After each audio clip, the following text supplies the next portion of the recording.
Muhammad Nasir Matang atau Maulizul Akbar. Nyandru insyaallah. Assalamualaikum warahmatullahi wabarakatuh.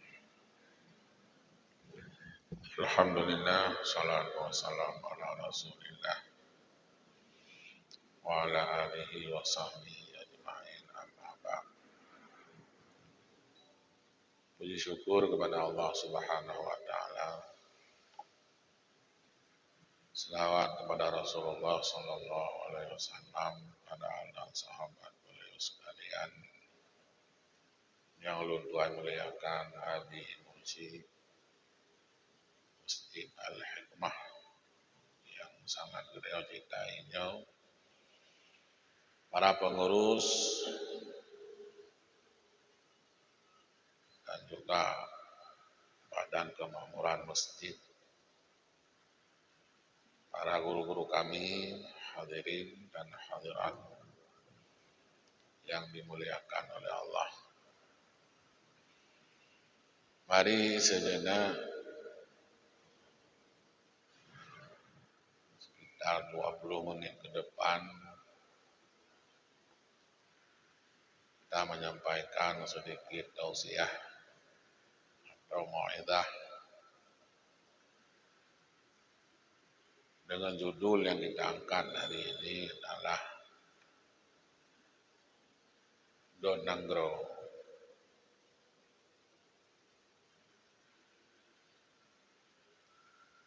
Bagaimana sabdanya Rasulullah, Qiyamud dunya di arba'ati asya. Nanggronyo god dengan naput perkara. Kuatnya sebuah negara, kuatnya sebuah provinsi,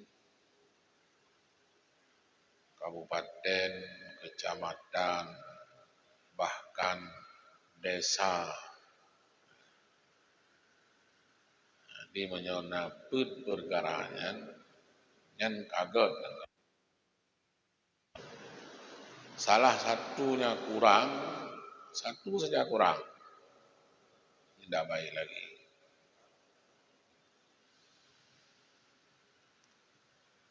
Rumah tak pedang paling kurang kuih bodame. Yang tak pedang le bodame ingin.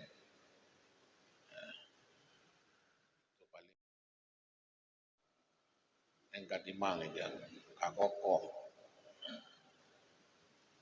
Negara juga seperti demikian. Yang pertama, bi'adlil umara. Adil para penguasa. Jadi amirun umara. Jadi jamak. Artinya semua lapisan-lapisan daripada kepemimpinan atas tingkat bawah yang adil.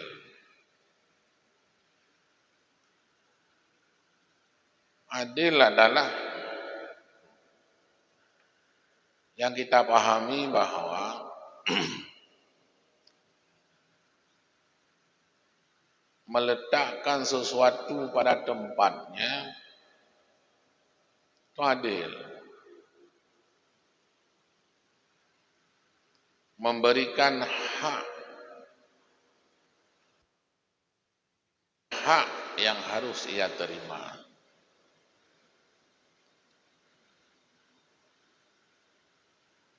Itu adil namanya. Bukan dalam arti makna adil itu sama. Mutaban. Kita punya anak 9,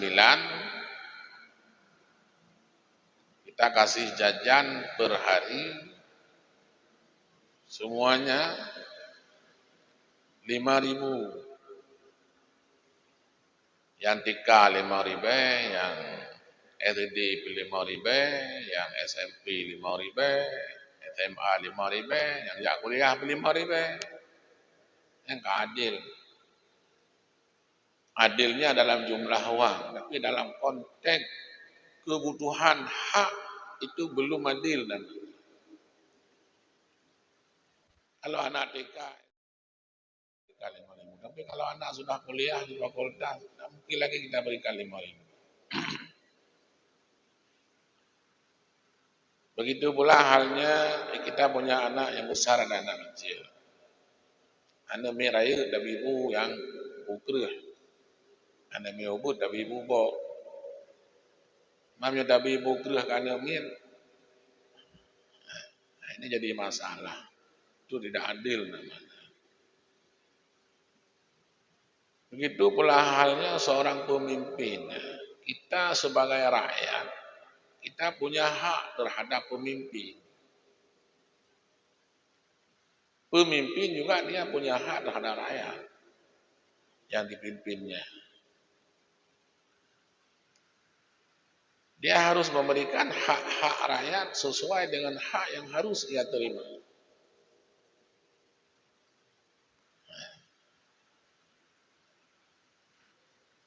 Maka untuk mencari pemimpin yang adil itu adalah merupakan sebuah kewajiban bagi kita. Pemimpinnya hanjit hana. Karena hana mungkin mandu mudayanya dia kegesi nanti.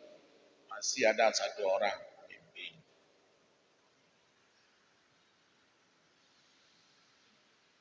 Tidak ada kita dua orang, maka pilih salah satu daripada kamu jadi pemimpin. Semuanya harus ada pemimpin. Urang jak melaut benar urang pemimpin, benar pemimpin jauh laut. Urang jak ubli, jak lautan, jak mawi benar pemimpin. Menyau laut ke pawang laut. Pawang rimuang, pawang rusa dan pawang wala ke pawang dong. Moto harusna spare. Jadi maka kepemimpinan itu adalah merupakan sebuah kewajiban yang memang harus ada. Kenapa Rasulullah Sallallahu Alaihi Wasallam itu dikebumikan, dimakamkan pada hari Rabu, tidak pada hari Selasa atau hari Senin? Karena belum lahirnya pemimpin. Jadi maka untuk baiknya sebuah desa, sebuah negara, bahwa harus ada pemimpin dalam negara itu. Untuk lahirnya seorang pemimpin, ini terserah bagaimana caranya yang disepakati. Maka hukum memilih pemimpin itu, ini berkisar di atas fardu kifayah dan fardu ain.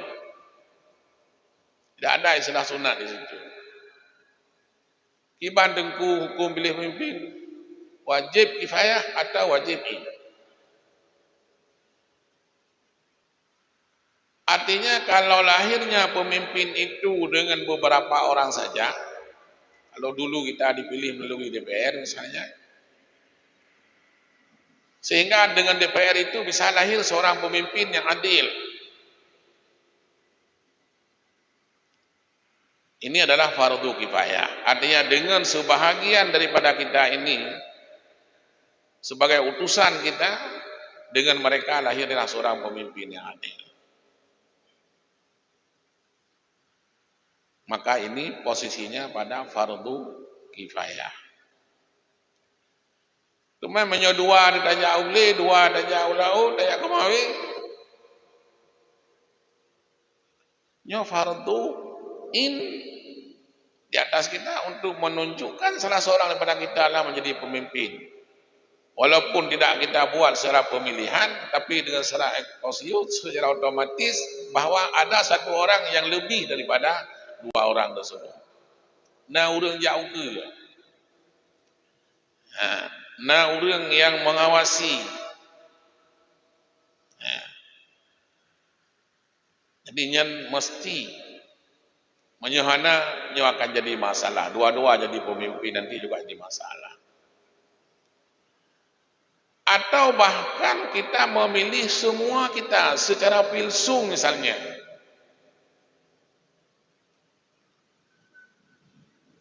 Sehingga kita wajib memilih semuanya. Maka ini apabila terjadinya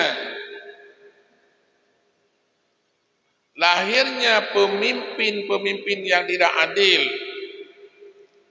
karena gara-gara kita golput, sehingga harus tercapainya seorang pemimpin yang adil dengan kita harus memilih semuanya. Satu orang saja misalnya kita golput, maka dengan inilah akan terjadinya lahirnya pemimpin yang tidak adil. Gara-gara katanya hana dah pilih tidak, ngenuak nyanku talu orang yang adil, maka kita berdosa. Walaupun dalam kita melihat secara zahiriahnya itu fardu kifayah, tapi pada ketika posisi terjadinya golput dengan golput itu lahirnya pemimpin tidak adil, maka kita ikut dosa. Maka oleh karena demikian bisa dikatakan bahwa hari ini bahwa hukum golput itu haram. Dan memilih itu setiap individu kita itu wajib. Kenapa? Karena ihtiyat ditakuti. Dengan gara-gara kita golput, maka akan lahirnya pemimpin-pemimpin yang tidak adil. Pilih gesi lah kampung misalnya ni. Pilih gesi, tidak wagat gesi, segala kriteria kita lihat bahwa ia adalah memang cocok dan sesuai dengan ketentuan Islam bahwa dia cocok untuk menjadi gesi. Yang tidak itu tukang judi.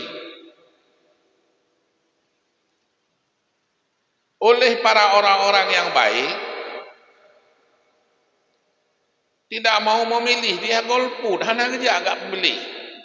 Maka awak-awak jahat yang nak kampungnya mandum itu biit, dia tu milih, hingga lahirlah pemimpin yaitu tukang menjudi. Atau bahkan sampai taluh hinu. Rupanya andai kata kita nyawa tajak tidak tahu dua tu, menang kanya. Tapi gara-gara dua ada yang golput, maka kalian taluh. Harus hati-hati. Karena hukum kita memilih pemimpin yang adil, itu hukumnya wajib. Bulahi pemimpin yang adil, hukumnya wajib.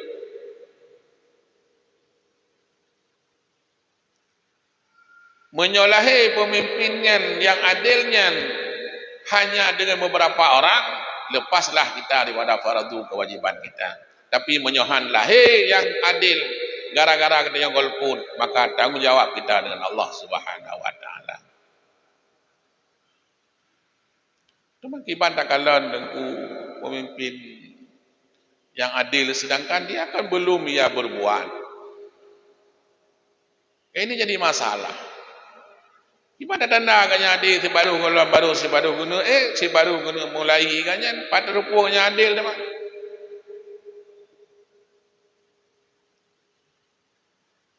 Pemimpin itu dia lahir dari bawah. Kena tapu karbit. Nak mangat tak tanda li katanya orang Islam, li katanya rakyat yang akan tanda pilih tinggal adalah pemimpin katanya pemimpin yang adil, nyotalan daripada latar belakangnya. Ya. Kalau ganyan, karena pemimpin itu dia lahir dari bawah. Sepertinya Rasulullah Sallallahu Alaihi Wasallam dari kecil dia sudah ada tanda-tanda kepemimpinannya, sudah ada tanda-tanda kerasulannya.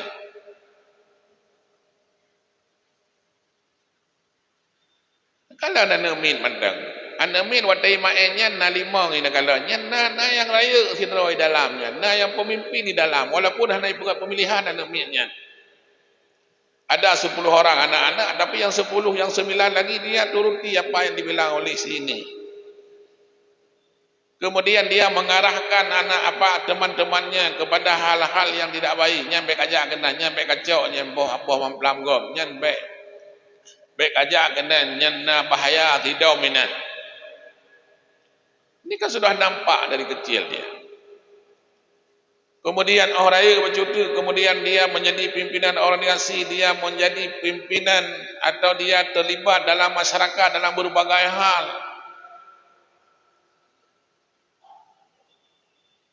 Sehingga ada permasalahan-permasalahan umat, permasalahan-permasalahan dalam masyarakat, dia bisa menyelesaikan permasalahan-permasalahan. Ini kan tanda benih-benih bahwa dia itu adalah bakal jadi pemimpin. Jadi pemimpin itu ada karbit. Jadi malakah ke dalam bahasa Arabnya ada sebuah malakah. Menurut bahasa Aceh nabakan baji. Menurut tabuh kegusi nabakan baji. Jut ke bupati, wali kota, gubernur, bahkan presiden nabakan baji. Ini dari malakahnya kita lihat. Maka setidaknya ada 4 ya, kriteria pemimpin yang harus kita pilih yang sebagaimana yang dimiliki oleh Rasulullah sallallahu alaihi wasallam. Buat bohnya mentang kecil. Jadi kita tidak memilih karena uang, kita tidak memilih karena keluarga, tidak memilih karena sahabat, tapi kita memilih karena kita melihat dia adalah memang dia cocok sebagai sosok pemimpin. Yang pertama ada kalanjihnya adalah siddiq. Dia benar. Hana tulit. Dalam berbicaranya antara ngomongnya dengan perbuatannya sama. Dan tidak pernah bohong dia. Apa yang dia katakan selalu benar apa dia katakan. Sesuai. Manakala tanda-tanda orang sulit je nak awate gena ke pemimpin ge menjanji yang hana dipajuh ni akai kitanya nyan pun kan Katolik. Nyo apabila lu terpilih kepada DPR nyo akan terciptakan 1000 lapangan kerja. Jet ke DPR diciptakan 1000 lapangan kerja. Itu bohong. Menyolong je ke DPR-nya akan terpegot jalannya tumbuh. DPR kau urung temegat. DPR kau tidroi. Dia bukan orang eksekusi. Menciptakan lapangan kerja 1000 naik DPR. Nya bahabakan Katolik dia. Tapi kalau dia katakan bahwa apabila saya nanti jadi saya akan memperjuangkan aspirasi rakyat karena saya ini adalah sebagai wakil rakyat. Nyan menyata tinjau dalam sisi khabariyahnya itu nyan betul. Nyan benar yang dipegahnya. Karena memang posisi DPR itulah orang yang memperjuangkan aspirasi masyarakat. Dan saya akan mengawasi pemerintah dalam semua kebijakan pemerintah. Maka apabila kebijakan pemerintah itu tidak sesuai dengan visi dan misinya, tidak sesuai dengan keinginan rakyat, tidak pro rakyat, maka kami akan menghadangnya. Itu benar dalam khabariyahnya, kebut hum. Tapi ketika dia berjanji dengan hal-hal yang tidak masuk akal, itu nyan begah-begah Katoliknya. Sidqun. Sifat Nabi sidqun. Benar, siddiq. Yang kedua tabligh. Nyabatipun Nabi dengan penyampaian itu menyampaikan transparansi. Hana ngom-ngom tak malun. Jelas. Hana som-som barayan. Lagena tabligh. Kemudian juga fatanah, cerdas, cerdik. Pemimpinnya bercara. Bukan dalam artian dia itu harus menguasai semua ilmu. Minimal dia bisa menerima apa yang diberikan oleh orang lain, saran orang lain, ilmu orang lain bisa dia terima dan bisa dia laksanakan dengan ilmu yang dimiliki oleh orang lain yang diberikan saran kepadanya. Yang kajut, cerdas. Dan hal yang lebih penting adalah amanah. Amanah. Ya, tidak mengkhianati. Maka yang sering kita mendapatkan bahwa banyak pemimpin-pemimpin itu yang tidak amanah. Idza hadasa kadzdzaba wa idza wa'ada ikhtalafa wa idza usmina khana. Berbicaranya selalu bohong. Apabila dia berjanji, dia menyalahi dengan janjinya. Dan apabila dia dipercaya, berkhianat. Ini tanda-tanda orang munafik. Kaum muslimin sedang jamaah subuh yang dirahmati Allah Subhanahu wa taala. Maka ini adalah merupakan PR kepada kita ke depan. Dalam memilih pemimpin, berhati-hatilah kita. Yang pertama, kita tidak boleh golput. Karena kita tidak sanggup, kita bertanggungjawabkan nanti di hadapan Allah Subhanahu wa taala. Dikala lahirnya pemimpin yang tidak sesuai dengan norma-norma Islam, akan lahirnya pemimpin-pemimpin yang zalim dengan gara-gara kita golput. Kita turut bertanggung jawab di hadapan Allah. Dan berhati-hatilah kita dalam menyeleksi dan melihat pemimpin yang akan kita pilih. Maka lihat kriterianya, lihat latar belakangnya, apakah dia layak menjadi pemimpin atau tidak. Kita lihat, bisa kita lihat di dalam masyarakat, bagaimana dia selama ini dalam masyarakat, bagaimana hubungannya dengan Allah, bagaimana hubungannya dengan manusia, dengan makhluk, bagaimana hubungannya dengan alam, bagaimana hubungannya dengan semua pihak. Nya tak kala ni nah.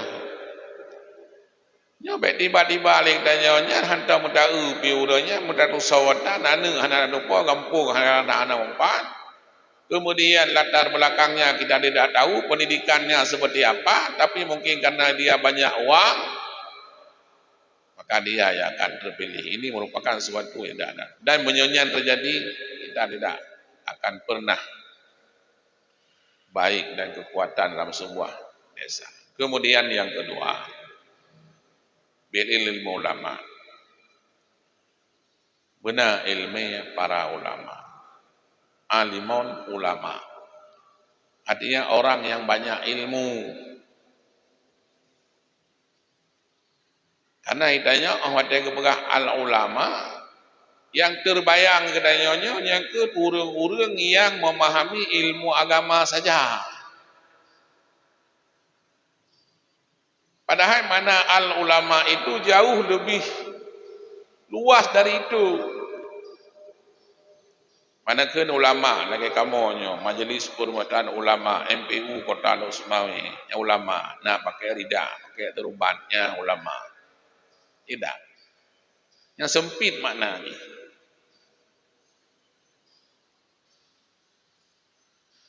Makna ulama adalah bahagian daripada ulama itu adalah orang-orang yang memahami tentang ilmu agama, halal, haram, makruh dan sebagainya, boleh dan tidak boleh. Ini boleh menurut agamanya, haram menurut agamanya, makruh, nyo hanjut, nyo jut apa buat, nyo baik, nyo hana baik. Tapi dia mempunyai ilmu jauh dari itu. Artinya dalam nanggronya na orang yang ahli bidang agama. Ada orang yang ahli bidang teknologi. Dalam nanggronya na ahli menjahit pakaian. Na ahli kimia, na ahli ekonomi, na ahli pertanian, na ahli perkebunan. Jadi semua disiplin ilmu ada di nanggronya. Dalam kampungnya dia tak tahu urun cara. Ada orang yang memahami ilmu tentang ilmu agama. Ada orang yang mengetahui tentang ilmu teknologi, ilmu ekonomi dan sebagainya. Ahli dagang. Jadi bina urun-urun cara itu mutumpuk dalam kampungnya. Orang-orang cerdas ada di dalam negeri itu. Jadi pada ketika kita berbicara tentang kemajuan sebuah negara, kemajuan dalam sebuah provinsi, kemajuan dalam sebuah kabupaten, ini pintu gerbangnya adalah ilmu. Tahun 70 Malaysia kena ajak kuliah jamun, BIN. Cukup jai mahasiswa di Malaysia. Orangnya tanya ajak gede.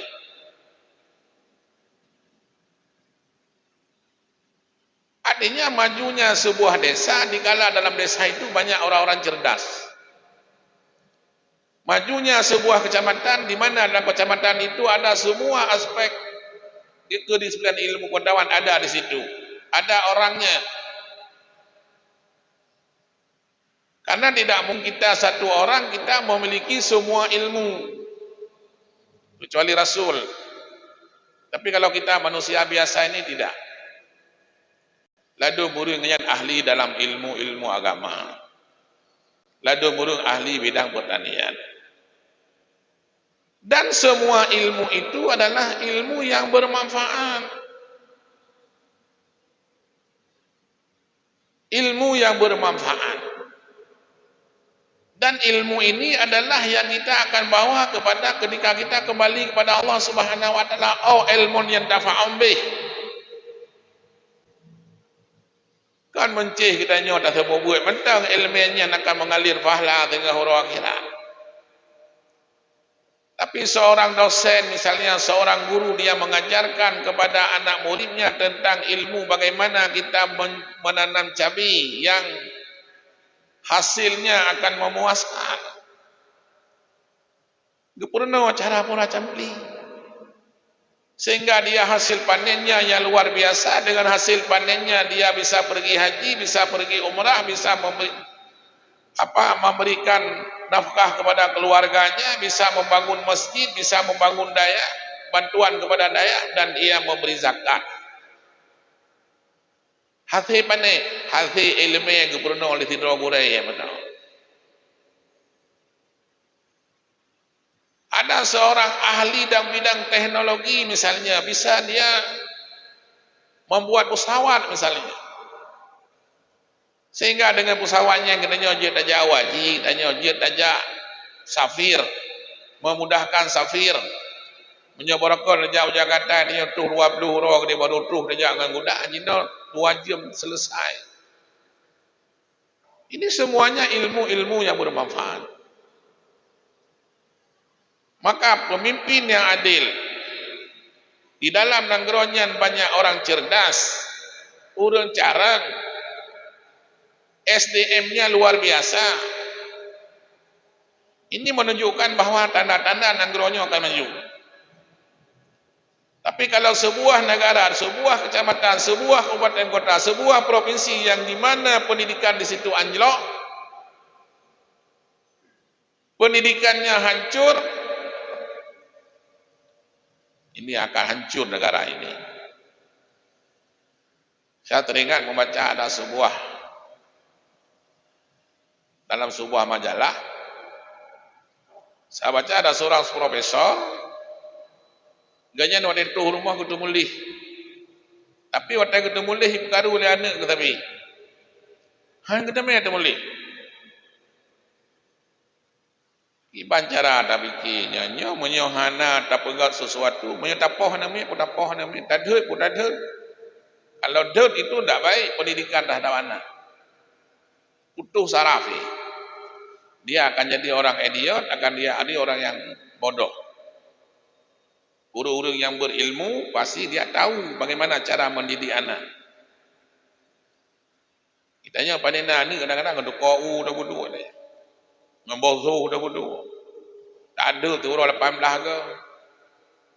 Sudah ka idiot anak tak pernah ada anak pah tak ada dah. Mana pah teman cara didik anak pah. Tak boleh kita bentak-bentak anak. Jangan jadikan anak itu sebagai musuh. Coba jadikan anak itu sebagai teman. Jadi kakak hai kebikilinya menggekah dek keredak gekah keredak god rumah guyu bana ne nyo ikah menyoik kartu nyo tulisannya lagi bum tulis lagi thodom bulage pun ayah akan memberikan hadiah kepadamu. Tujuan si ayah bahwa dia baik dia berkaru katnya. Sehingga gecangnya tanya baik nak trip nak leh pun ke. Tapi ternyata si anak itu hanya dalam beberapa menit saja dia selesai dia menyusun semuanya dan tulisan-tulisan itu semuanya benar. Betul tulisannya hanam tapoh bisalah. Kupikiran ke ya. Kok bisa ya? Thang bele ba ne mi tajunya murung chi mentangnya napui susui melimau rohan itu. Tanya ke mana, nak kenapa kamu cepat sekali kamu nyusun itu? Apa kata sana ayah? Saya tidak menyusun tulisan-tulisan itu. Bapak ayah tidak melihat di balik tulisan itu ada gambar orang. Rupanya belahan noyo nak gambar urut. Jadi yang saya betulin adalah yaitu orangnya, bukan tulisannya.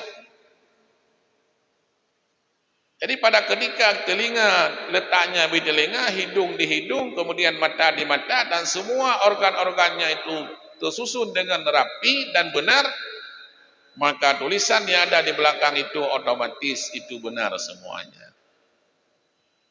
Ini sebuah falsafah. Maka banyak pegah cerita pegah negara, ada pegah gedungnya, ada pegah gedungnya, ada pegah jalan, ada pegah nyengkau ni. Pegat manusia ini. Pendidikan umum dan pendidikan agama setarakan. Semuanya harus jalan. Orang beritupu hala-hala, berturi Tuhan, berturi Allah, beritupu kewajiban dia, baik tinggal sembahyang. Bahawa takwa kepada Allah itu merupakan hal yang wajib. Amar ma'ruf nahi mungkar itu kewajiban. Wajib melaksanakan ma'ruf dan wajib kita meninggalkan yang mungkar. Dan ini haram, ini makruh, ini sunat, ini mubah. Ini boleh, ini tidak boleh. Dia harus tahu semuanya. Kemudian ditambah lagi dengan berbagai macam kedisiplinan ilmu. InsyaAAllah yang nenggeroi bukan geroi. Urung ketika kacareng. Bi'ilmil ulama. Pemimpin juga dia harus menerima semua saran, pemikiran dan ilmu yang diberikan oleh orang-orang yang cerdas. Saran pada Pak Bupati, memberikan saran kepada wali kota. Kan saran kena pengun. Nah, ledum saran kena pengun, memang kena pengun. Akhirnya lu penjara. Memang saran yang membangun untuk demi masyarakat dan kepentingan agama dan bangsa. Nah, ilmu para ulama. Dan jangan sekali-kali itu adalah sebagai orang tulak motor lah. Tulak motor mati. Awat motor kau dep tinggal ulama ibnu motor. 5 tahun ke betul lah ulama. Jadi semua saran-saran dan pemikiran-pemikiran yang diberikan oleh orang-orang yang cerdas, para ahli-ahli ilmu, semuanya itu tidak didengar. Yang penting adalah menghasilkan kepentingan pribadi. Yang ketiga, bisa khawatil agniya, dengan pemurah, dermawan pada orang-orang kaya. Coba kita bayangkan, jangan kita umpamakan yang lebih besar, yang lebih kecil, kampung. Dalam kampungnya gesi adil, pemimpin adil, ketua pun bandung-bandung, aparat kampung urus adil manduk. Alian dalam kampungnya na ahli ilmu, na ulama dalam kampungnya.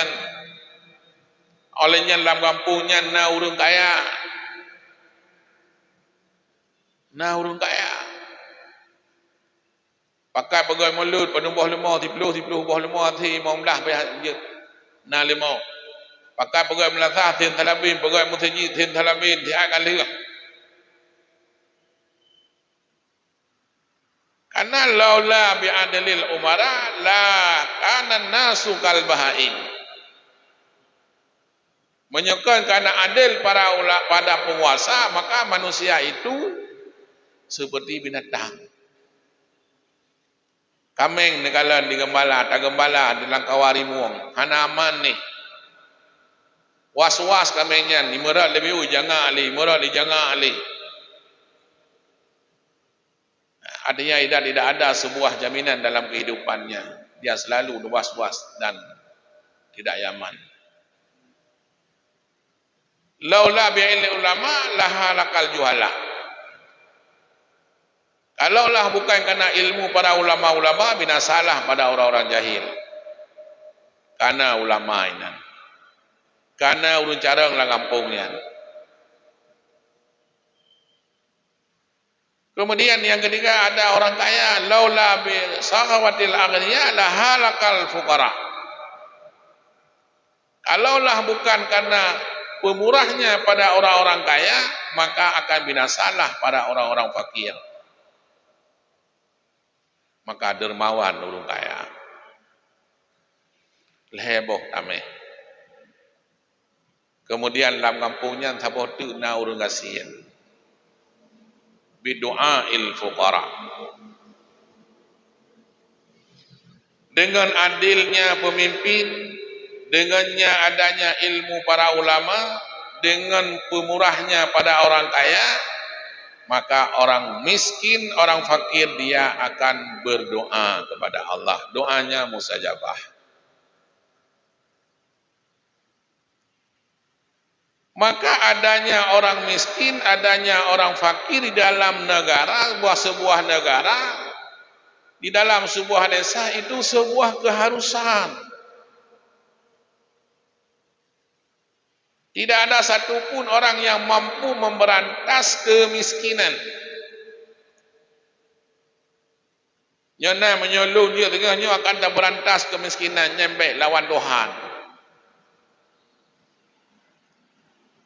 Karena apabila hana urang gasil dalam nanggeronyan, maka nanggeronyan hana god. Musina urang gasilnya biasa beh. Pasti ada orang kasihan. Ketika ada orang kaya, pasti ada yang miskin. Tapi biasa beh. Orang kasihan adalah orang yang tidak mendapatkan kebutuhannya, yaitu 100%. 50 ke atas miskin, 50 ke bawah fakir. Maka fakir dan miskin adalah dilihat pada dua sisi. Ini banyak juga keliruan-keliruan dalam kampung mana kekalan sabah sisi. Nyanji hanya tajuk tak keranya pakat. Nyai mekan yang terurau leher tu ribe je lah bah tapi. Anak kurang. Atau gaji 8 juta di bulan.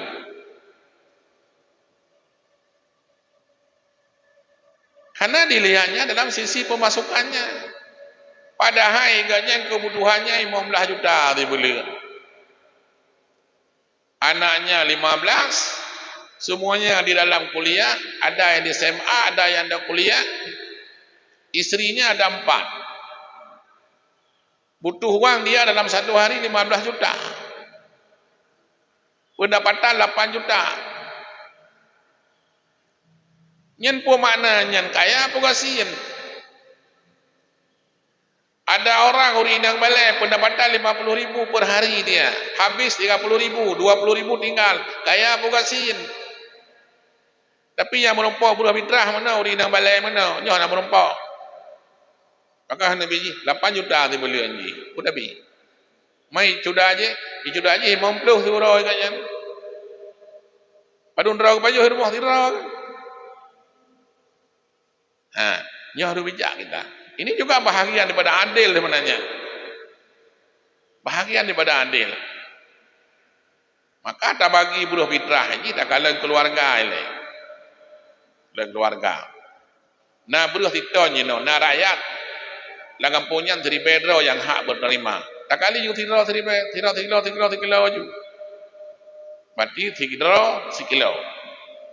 Berarti na urang lah nang rumah ke 15 kilo. Na urang lah rumahnya 2 dro. Oh, juk 2 kilo. Na urang rumahnya 3 dro, juk 3 kilo. Adil. Yo tajuk urang yang 15 rumah pada juk sehari, yang 3 rumah tajuk sehari sih itu dah adil namanya. Jadi urgasiannya hendak nanggro kaya datanya tetap na urgasian tapi. Itanya jina mendapat pen tertuh ribe ti uro yang bapa dak dak grup atip du belanja ti uro. Tapi dak duk Jakarta antip. Apalagi tajak warak boleh 2 buah cindui berumpok. Jadi maka bihasabi bidoa il fuqara. Maka apabila tidak ada orang miskin, tidak ada orang yang fakir dalam desa tersebut, dalam negara tersebut, dalam provinsi tersebut, maka hidup akan menjadi susah. Ini pegang rumah, hana pak gayu, hana tholi pegang rumah, gayu ai na hana thoi li karena tayu kuh god idanya nyan tayu pegang god rumah di hana tho pegang li. Mendung tak kaya urut. Kalau itu terjadi dalam sebuah negara, apa yang terjadi? Menyonyan. Oh, dia pegah orang yang nanggara Brunei juga kaya. Kijak na urut gatien buhana. Gatien urut nanggaranya. Baik gatien dia pikir lagi kitanya. Kini jak warap na urut gatien buhana. Pasina. Dumai kau gatien lagi abad tanya. Dan menyotajak nanggro-nanggro Afrika, ini nanggro-nanggro yang paling gatin, lebih berat mbak katanya Allah. Mungkin urung gatin mbak katanya, urung kaya ini. Maka orang miskin dan fakir itu bukan kita berantaskan kemiskinan dan kefakiran, tapi bagaimana seorang pemimpin itu memberikan kesejahteraan kepada mereka. Kebutuhan-kebutuhannya harus terpenuhi dalam semua aspek dalam kehidupannya. Ini tugas kita orang kaya, maka berikan zakat kepada mereka. Para penguasa dia harus berbuat adil kepada mereka. Berikan hak-hak mereka sesuai dengan yang dia terima. Gesi lah kampung menyana punyan pempeng bantuan juk mendung mantabah bina urun lah kampungnya yang gatin-gatin. Baik pegahnya hanya daju yang kena hanai pilih roh kalau dia yang kena waktanya yang awak gok kan. Yang awak roh lagi bak. Jadi maka 4 faktor ini menyona dalam kampung katanya, menyona dalam kecamatan katanya, menyokana dalam nanggronya 4 faktornya dan itu sejalan semuanya. Abad tameh baru kau ngaji apabila taruh bumeruk mampuan boh tamehnya bumeruk mandu. Tapi menyotamehnya na kampungnya puat boh tapi taboh ya nya hana gerangkang hana germo. Dak ada kokoh. Ibancin bumeruk antara penguasa dengan ulama. antara penguasa dengan orang kaya, antara penguasa dengan orang miskin, antara ulama dengan orang kaya, dengan para penguasa, dengan para miskin, orang kaya, dermawan. Pemimpin berbuat adil terhadap semuanya. Nyo baru jalan dua musapat. Orang kaya nyo karena takut, nyo juk takut. Pemimpin juga dia berfikir pat urang-urang kasihan yang belum na rumah. Pat urang kasihan yang kira-kira hak ilang kubiayakan untuk pendidikan anak. Maka dengan 4 perkara ini insya-Allah kita akan baik. Maka oleh karena demikian, supaya ini terjadi dan ada dan wujud di dalam desa dan di kecamatan dan juga di provinsi bahkan negara, maka jangan lupa kita adalah melihat kriteria daripada pemimpin-pemimpin yang akan kita pilih sehingga terwujudlah 4 faktor tadi. Dengan kerjasamanya, dengan semuanya kita ikat, saling mengikat, insya-Allah negara kita akan baik, bahkan kampung kita juga akan baik. Mungkin itu yang dapat saya sampaikan dalam kesempatannya, mudah-mudahan menjadi manfaat andanya. Assalamualaikum warahmatullahi wabarakatuh. Muhammad Nasir Matang atau Maulizul Akbar. Nyan insya-Allah.